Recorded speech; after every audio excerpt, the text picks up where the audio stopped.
Have you ever made a choice for your mid-century house that you regret? If so, you're not alone. Or maybe you're hung up, unable to get started on your remodel plans because you don't know where to start and you're afraid of making a mistake you might regret. If so, I have some words of, hopefully, comfort for you. I have regrets about some of the choices I've made for my home. Things I've done, things I took too long to do, things I haven't done yet. In fact, the lessons I learned along my own early remodeling adventures were the foundation stone for the mid-century Masterplan method that I created and have now used to help hundreds of mid-century homeowners of the last 5 years. So today I'm going to share some personal stories that we can take in the spirit of what not to do. Hopefully you'll find this helpful, and perhaps you'll even recognize a little of your own experience in mine. Hey there, welcome back to Mid-Mod Remodel. This is the show about updating MCM homes, helping you match a mid-century home to your modern life. I'm your host, Della Hansman, architect and mid-century ranch enthusiast. You're listening to episode 1902. Now, the big news this week is that there is a free live masterclass planning a mid-century remodel to fit your life and budget happening 1 week from Saturday. That is going to be October 26th at 11 a.m. Central Time. I will be walking you through the exact steps you need to take to plan a mid-century remodel to fit your life and budget. I'll have a little more of the background of what that workshop is, why it's a great idea, why I hope you'll attend. But for now, let's move on to our tip of the episode.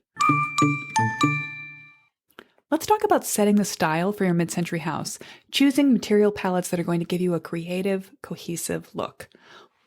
The very first thing you'll do is take stock of what you have. You want to do a thorough survey of the materials in your existing house, at least those ones that you want to keep and plan around. So it might be that you're taking a survey of what is original in your house versus what has been overlaid by past remodels.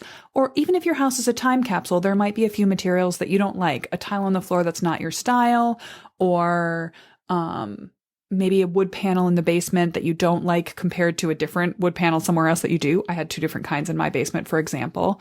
But everything about the house that exists that you do like, you want to collect photos and ideally samples, something that you can carry around with you as you're building out your material palette. When you're visiting a kitchen store, it'd be great to have a small piece of wood in the stain and grain of your existing house.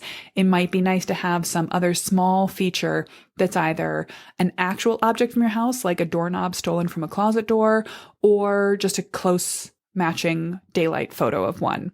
Once you've gathered that sense of what are all the existing pieces in the house you have, then you can start to create organized lists of materials you want to choose and use over and over again in your house.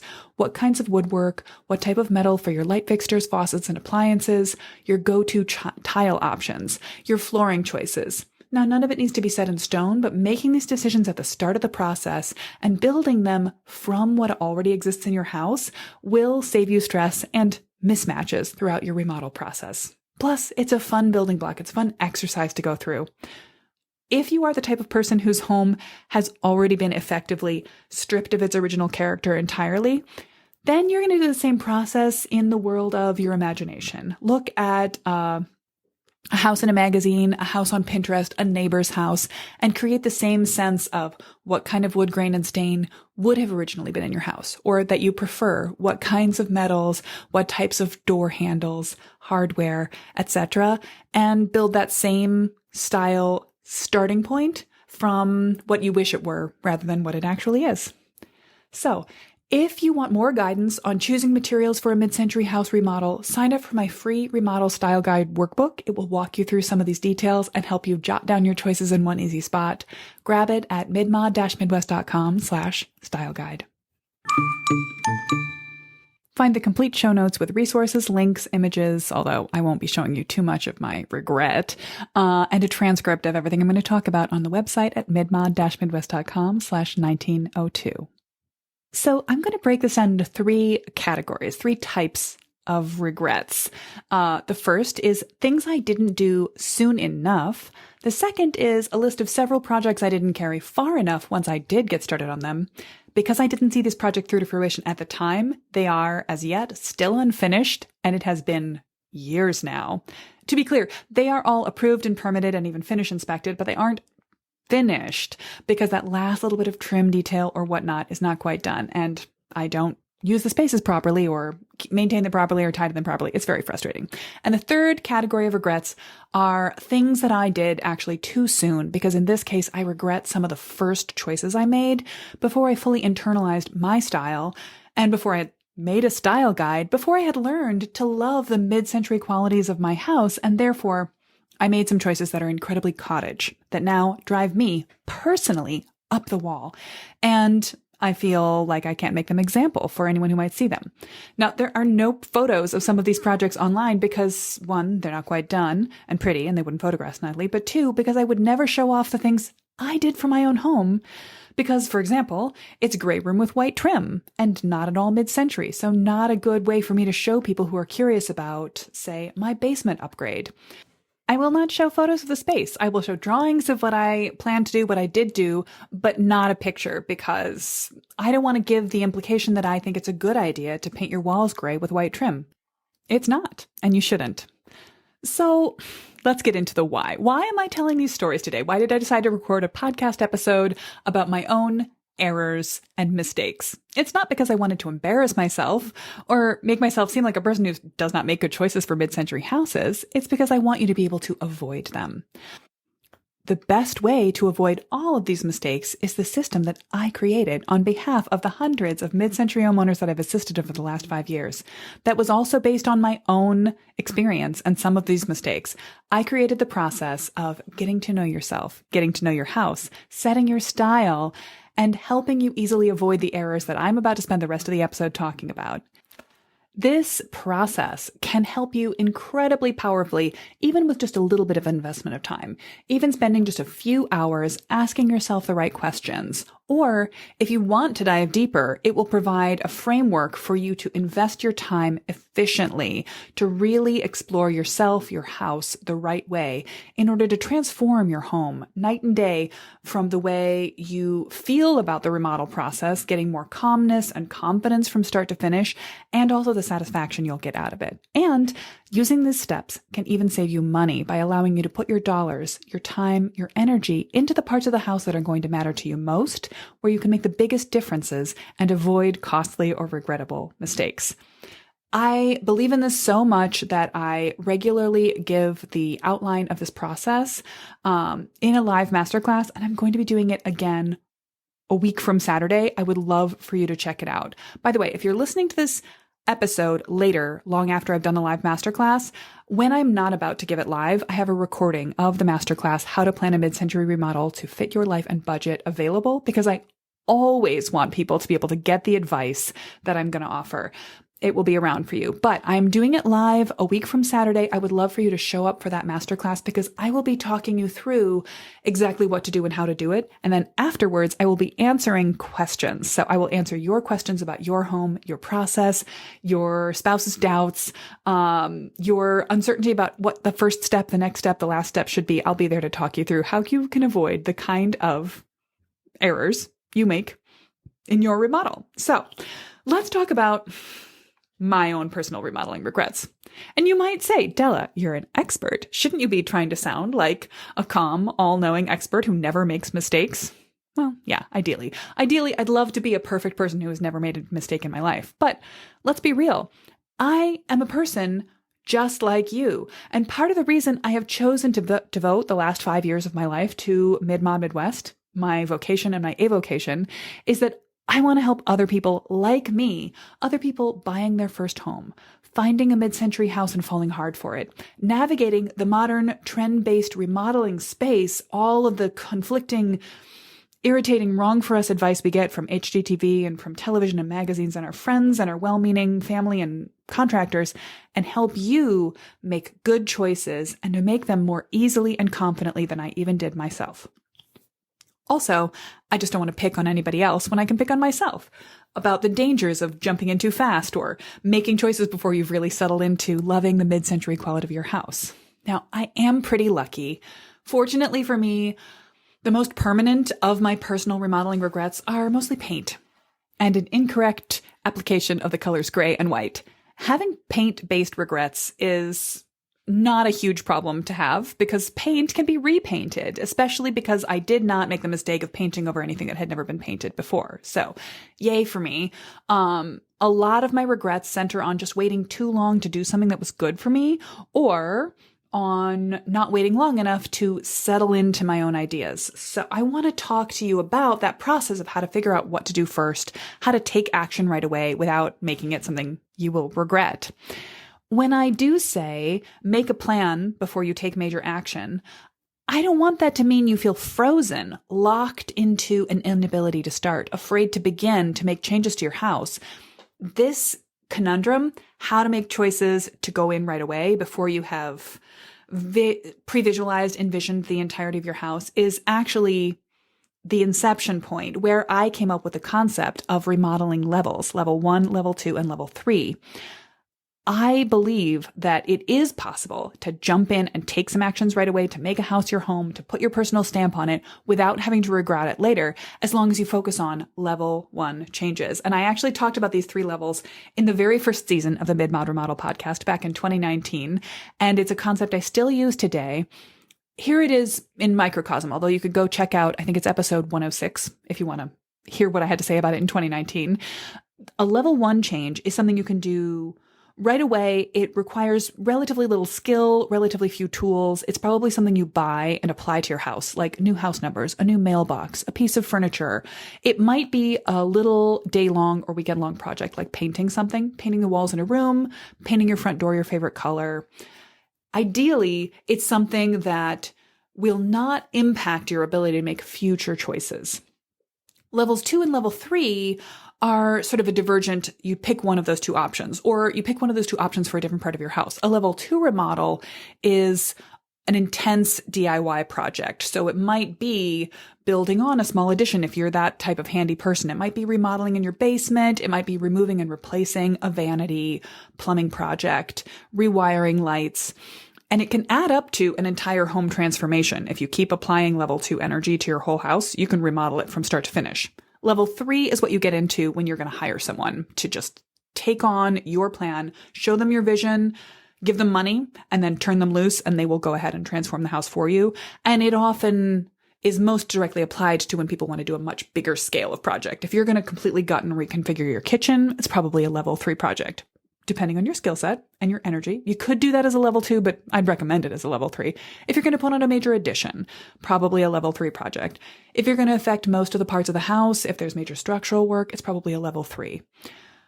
But you do want to start right away. You don't want to wait until you've saved and planned and envisioned perfectly before you jump into level 2 or level 3 and not have done anything to your house.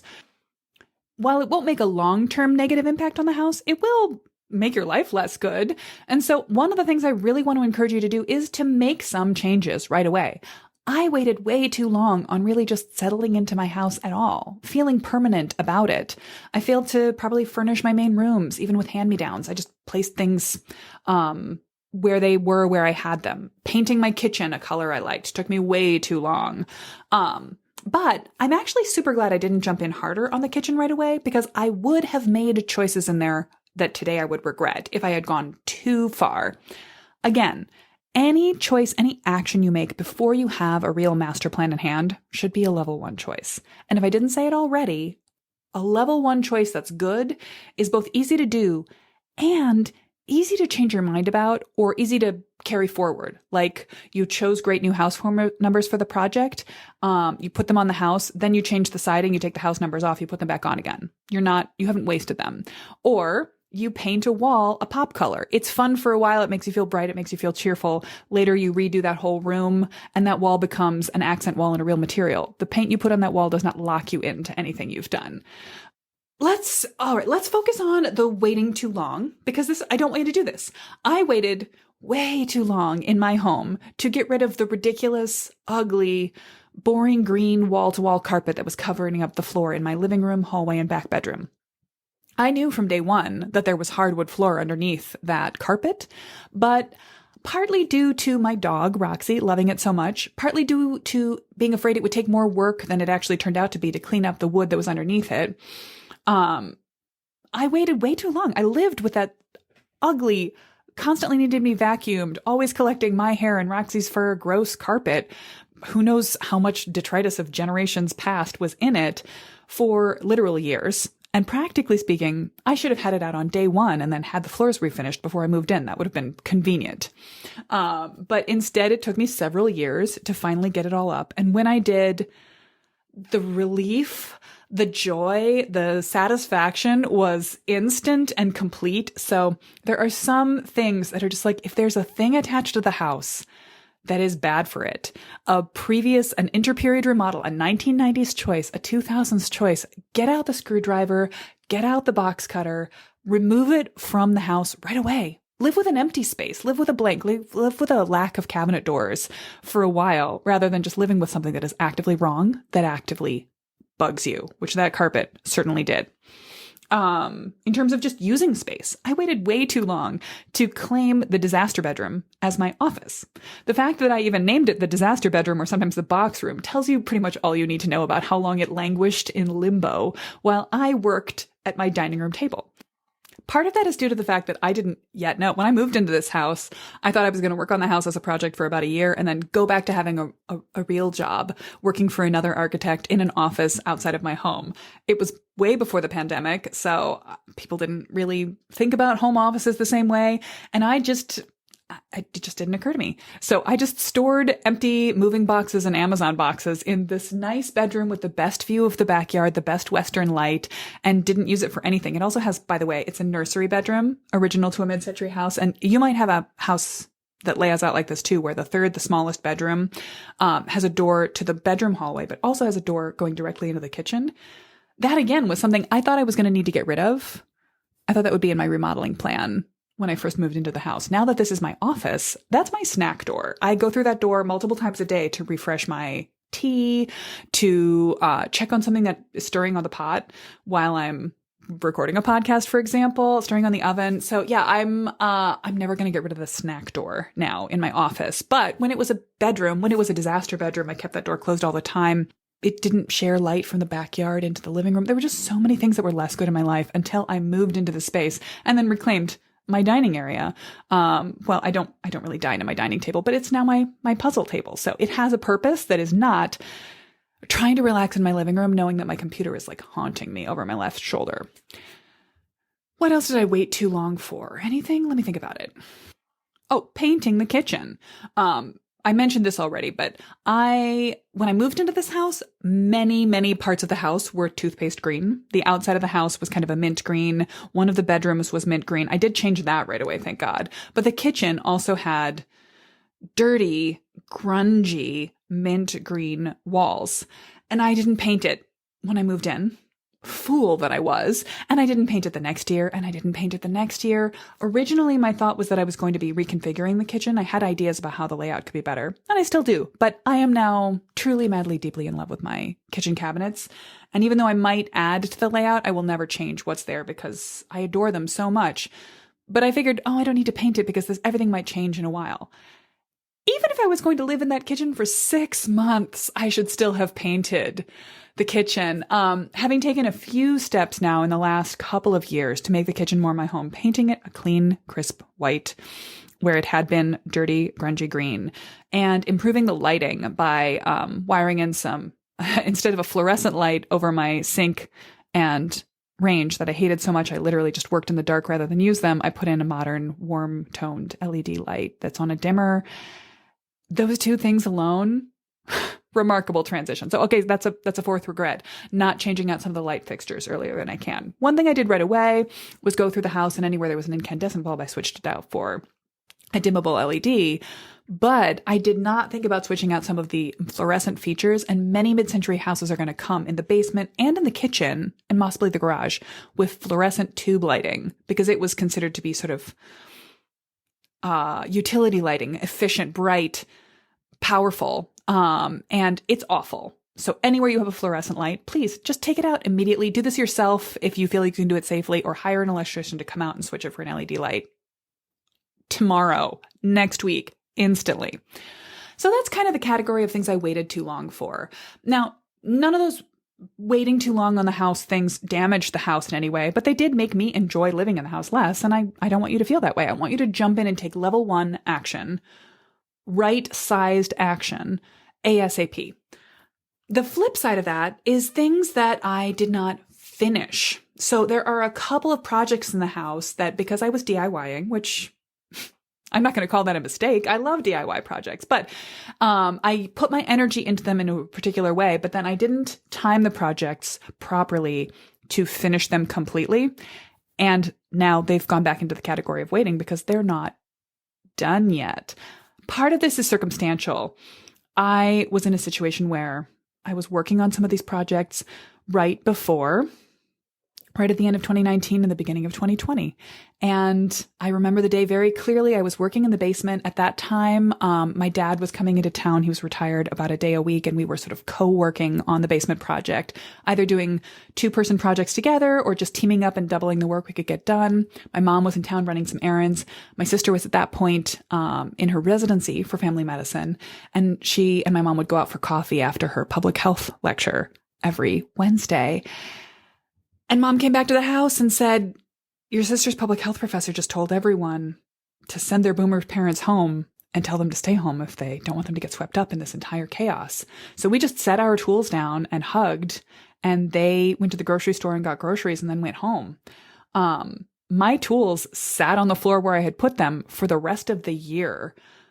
Now, part of this has to do with good fortune. We had a global pandemic that was terrible. And for me, my business really took off. I had thought at the time that I'd be needing to shut down. I had a couple of master plans about to kick off. It was still very much in the early days of my running a business in this way.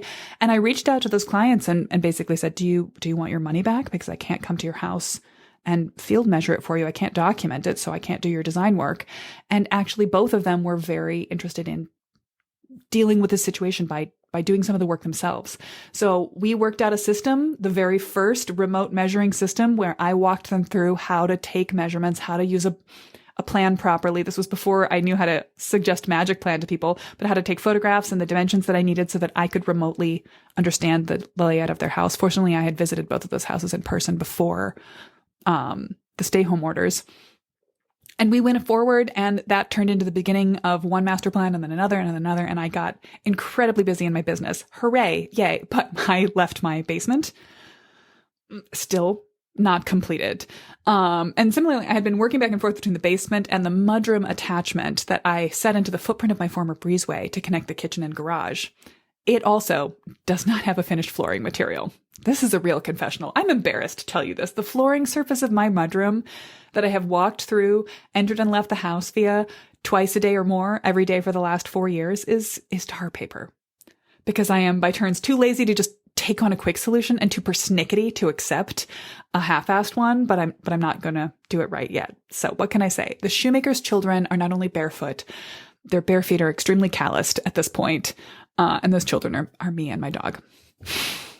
Anyway, the things that I didn't push all the way through to. So this is a regret. How can you avoid this? Plan and schedule your life. Don't have a global pandemic. Don't get really busy is your business. Try to take on things at a scale, I guess, more realistically. Try to take on things at a scale you can actually see through to the conclusion and finish all the way up, because hello, my DIYers, if you set a project aside before you have completed it, the number of years it will take you to pick up the last details and finish them will astonish and frighten your friends and neighbors. The third category, though, of my regrets are some style mistakes that I made on my house. And these fall entirely under the heading of I did not yet know enough about what was great about mid-century houses to identify what I was going to lean into for this house. I was absolutely swayed by the same trends that are in play today. I did an Instagram story earlier this late summer about one of my favorite neighborhood houses and how it's being, I guess, flipped right now. I thought it was being remodeled by new owners, but I realized the work has been done and it's back on the market. And I love that. They've generally made some okay choices. They did not paint the beautiful cream brick. Hooray. They did paint the siding. They painted it dark gray. That's fine. It was a beautiful dusty teal before, but it was a little beat up. It needed new paint. They chose gray. That's okay. That's not a problem. But they painted the siding gray and the trim bright white. By painting the trim around the doors and windows white, it looks terrible because it makes the cream brick look dirty and dingy. And conversely, the cream brick, which is warm and beautiful if you just look at it, makes the trim around the windows look like whiteout. And I've said before, I will say so many times again, mid-century houses do not need contrasting trim on their windows and doors. You don't need to emphasize the shape and square of your window and doors. The most important design feature on a mid-century house is its overall shape, possibly texture, if there's a contrasting material like stone or that pretty cream brick on that house that should stand out. Even if it's a simple house, there might just be a change in the siding from horizontal in one place to vertical in another. That can be eye-catching and appreciated if it's all one color. If you haven't done a high contrast trim on the windows and doors, you do not need that. So why am I talking about somebody else's house when this is an episode about my remodeling regrets? Because the trim around the windows and doors on my house, which I painted the siding of gray, is white. I know. The shame. I have my reasons. You see, the previous owner of the house had put in replacement windows, and they're decent. They're good quality. In the main room, they have an interior finish that's well stained to match the existing trim around the doors and windows. In the bedrooms, it's white. I don't love that as much, but it's fine. On the outside, they did what people often do when they install replacement windows, which is they just cut out the old window and leave the original wooden window trim very slim in profile. And then they bridge over the gap with a piece of bent sheet metal that bends out to make a simple rectangular U shape. It's wider than the beautiful slim profile of the original exterior trim, but it just covers everything up. If they're re-siding the house, sometimes they'll match the siding to They'll match the new replacement window trim to the new siding, but in this case, the siding is original, thank God. So they just put this trim around the windows and they caulked it into place with a clear caulk that makes the life easier on them. They were able to just sort of smear it on the siding a little more carelessly, but it's a paint resistant material. So I didn't want to deal with painting up to and over the edge, and the metal finish on the window trim casing is actually, a final finish material. It doesn't necessarily need to be painted, therefore it's not intended to accept a paint. When I was back painting my whole house, it was a huge project. I was remediating lead. It took a lot of sanding and scraping. I had a great time doing it, and the house looked so sharp, but I just decided to stop at the point of painting the trim and not deal with that worry of could I properly prime it? Could I get that to go well? I regret this so much.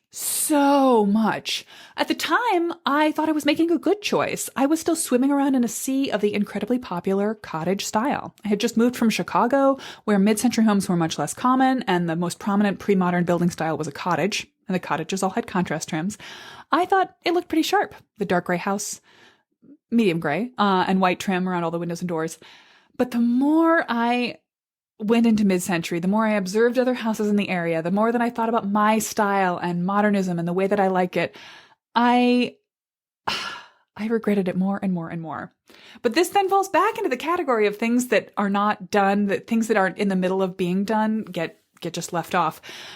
This remains perhaps my biggest style choice regret on the whole house, that exterior metal trim is still white, and it remains totally fixable. I just have to get around to fixing it. But, when am I going to get to that? It's been on my list for years going back, and I just have not come around. I thought I might do it this fall, but it's October now. The days are getting shorter. I've got a friend coming into town for a week soon. I don't think it's going to happen this year. I have a similar regret in the basement because I took it on. First thing I did on the house was paint the outside. The second thing I did was clear and refinish and relay out the basement. In the basement, same thing. I was still swimming in the sea of modern cottage. So when I finished up the basement, to the extent that it's finished, it's not quite done, I painted the walls down there a medium gray. Now that gray is the same one I chose for upstairs. It's very light, very dove. And I chose it because it's almost the exact shade of the grout between the stones of my fireplace. It sets off the sandstone on my little fireplace so beautifully, and it looks gorgeous next to the amber shellac wood trim that's original to my upstairs spaces. One of my best pieces of advice in choosing colors is to match a new paint color to the existing choices in your house, like wood stain and grain. So I was correct to choose that choice for upstairs. But then I decided for simplicity, I would choose the same for downstairs, one fewer gallon of paint to keep around for touch-up. But downstairs, there's no original wood trim to coordinate with. and the lighting conditions are different down there. So it's darker. It reads as a little muddier. It actually reads a little more yellow, oddly, in the artificial light downstairs. And I had made the choice to invest in amber shellac on new birch doors to match the same grain and stain of what's happening upstairs in the basement doors, but to have the trim be an easier choice, pre-finished. So it was primed white and I painted it white. This was a mistake, unless I was also going to paint the walls white. So downstairs, I have a space that has gray walls and white trim, and it looks incredibly cottagey, which is not what I wanted at all. It's not the result I was looking for. I thought it would look clean and modern. It doesn't. It looks cottagey, and I do not like it. Again, I'm lucky. The solution is to paint the walls white to match the trim, which is always the right answer. If your trim has already been painted, or if you're going new and you don't want to deal with finding a perfect stain and grain, you can do white trim and white walls, or gray trim and gray walls, whatever it is, match the two of them together. But it means that I've got to go back downstairs and get the roller pans out and cut new corners and buy more paint, just do the whole job again. And I don't feel like it, even though it's on my to-do list. So this is what I want you to be able to do.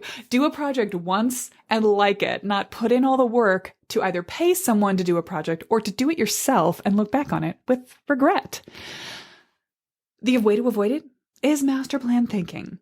You should take action on your house right away when you move in, or at any moment that you feel, I've been here in this house for 15 years and I am done. I'm ready to make a change. You can make a change right away before you create a whole master plan, but make sure that the change you make is a level 1 change. Removing a bad object, adding a new fun object, or a paint choice that is going to solve a temporary problem for you.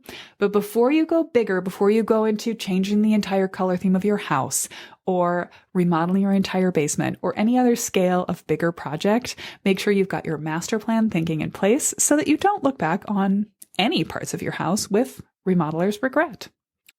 I think that's enough of focusing on the negative. Let's talk about a fun mid-century house feature you might have in your house that I'm going to encourage you to love. Our mid-century house feature this week is the Knotty Pine Den. As always, let's talk about what this feature is, why it's great, if you have it in your house, and could you perhaps add it? Might you want to? So Knotty Pine siding is a classic feature of mid-century cozy spaces. If, by the way, you're curious to research it more beyond what I'm going to say here, you can also use the search term Pickwick pine paneling. And that Pickwick refers to the common profile, that is the board shape that the boards were milled into, which had a wide flat panel and then a little fluted detail at one edge, which was meant to come up against the next edge of a wide flat panel, and often cut with a tongue and groove system. So 2 panels would slot together. With good quality old growth pine, that tongue and groove system plus good attachment to the wall, you'd have a warp proof solid surface that would basically reinforce whatever wall you were attaching it to. Now, the aesthetic choice behind Knotty Pine paneling is all about connecting backwards with a sort of traditional American past of rustic, rough and readiness, cabin aesthetic that gave people a sense of history, but also felt warm and casual and fun. Slightly less dressy than big smooth panels of mahogany that you might find in a slightly higher end home of the same era, or in a living room rather than in a den, or the same dressier treatment might be a grass paper wallpaper, or a wallpaper with a pattern or something like that. So you're often going to find Knotty Pine in a basement. There are practical reasons beyond the aesthetic for why this material was chosen. And to explain that, I have to sidestep into the history of modern drywall. Now, if you've ever paid any attention whatsoever to the construction of a current contemporary home, or if you've ever done any DIY home renovation, you're probably familiar with drywall or sheetrock. It comes from the lumberyard or hardware store in 4 foot by 8 foot by 5/8 inch thick sheets. Back in the early 1950s, it did not exist. Instead, the home technology industry was still kind of rooted in this idea of plaster as the final interior wall feature. So even when they did begin to introduce early sheet plaster materials to cover walls, they came in smaller units. So they were 2 foot by 8 feet or 16 inches by 8 feet. And rather than just mudding and taping them, they basically got another layer of plaster put over top of them. And that plaster needed to have a beautiful, skilled finish. For anyone who has hung and mud and taped drywall for yourself, You can be the judge of whether or not it's an easy job. Personally, I've done it and I will never do it again. I found it to be incredibly tedious and hard to get perfect, but it is easier to perfect than plaster. That brings us back to knotty pine, because most mid-century house basements are the place where you'll find knotty pine paneling, and they were generally not finished by the house's original builder. That again ties into history. It was the middle of a housing crunch. People didn't want to spend too much or take too much time getting their starter home ready, but they figured they could add on to it, put on a new wing, more bedrooms, or finish the basement at a later date. So most mid-century basements were finished by the homeowner after the fact, by their handiest cousin or a local handyman. Home improvement magazines from that era had detailed how-to guides to make your own basement built-ins with plywood, or to finish the walls with things like pegboard, or with knotty pine paneling, which could be cut to length, and then that was the only thing you needed to do, just assemble it, notch the tongue and grooves together, and cut a few holes out for electrical wiring. It would look pretty finished and polished and professional with relatively little, let's call it medium skill. As drywall became more common and more user-friendly, it was much more of a common choice to finish basements. And it was nice to finish a basement in the same style as the space above so that it could feel like it was of the same quality as the rest of the house. But back in the day, knotty pine was the go-to finish for a basement. Now we're left with this concept of a wood panel basement that becomes something that my clients often come to me asking for. A cozy basement bar den, a TV watching space. It's an absolute classic of Western culture to go downstairs and have a drink or watch the game, go pack, in a darker, surrounded, comfortable area with wood on the walls, turn the lights down low and just focus on the screen. Maybe a movie. It's also a wonderfully comfortable aesthetic to just sit around and chat. It feels a little removed from the daily activities upstairs, and that wood panel aesthetic, whether it's either plywood or knotty pine, contributes to that sense. So here's the question. Have you got any knotty pine left in your house? Maybe this has changed your perspective on it a little bit. If you don't have it, would you ever consider adding a pine panel section, an accent wall, wrapping around a corner perhaps to make a cozy surround? It's actually a really nice place to put a TV up against because it doesn't stand out as much from a white wall beyond, doesn't bounce the light around as much. Is knotty pine something you like? And if you want to learn more about it, I'll have a couple of links in the show notes page. Specifically, I'll probably reference retro renovation, or you can go straight there and Google their take on knotty pine. They've got some interesting history of the Pickwick pine profile and why it became so popular. Find the transcript to this episode and links to images and the resources I've mentioned at the show notes page. I'm sorry, I'm not going to show you pictures of my regrets on my house. That is not the point. Although maybe the outside, maybe the white trim around the windows.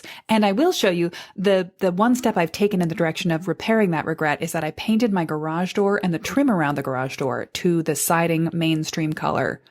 Was it last fall or was it 2 falls ago? What is time? I'll show you some pictures of that. I will link to some photos of that on the website. That's something I would like to use as a positive, as an aspirational image rather than a what not to do. Here's the most important thing I want you to take away from today.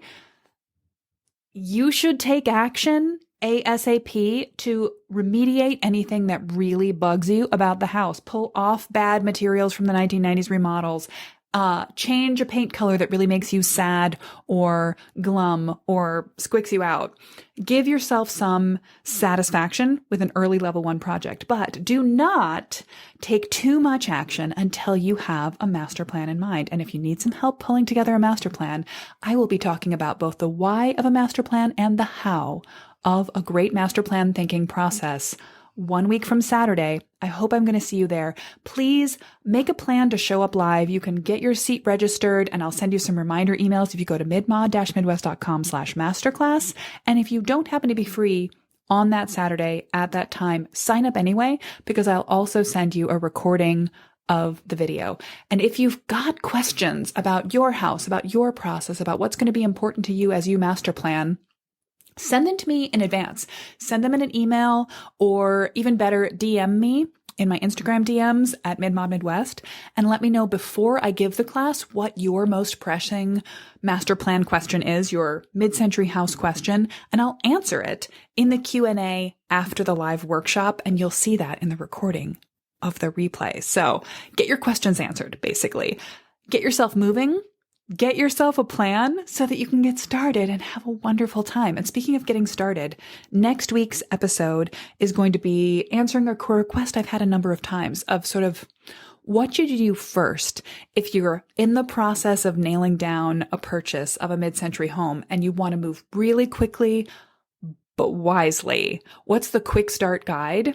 The master plan approach to moving as fast as possible on a brand new mid-century house. So I'll be walking you through the quick start steps of a master plan process next week. And then a few days after that, on Saturday, I will be giving you the entire rundown on the master plan method. I really hope I'll see you there.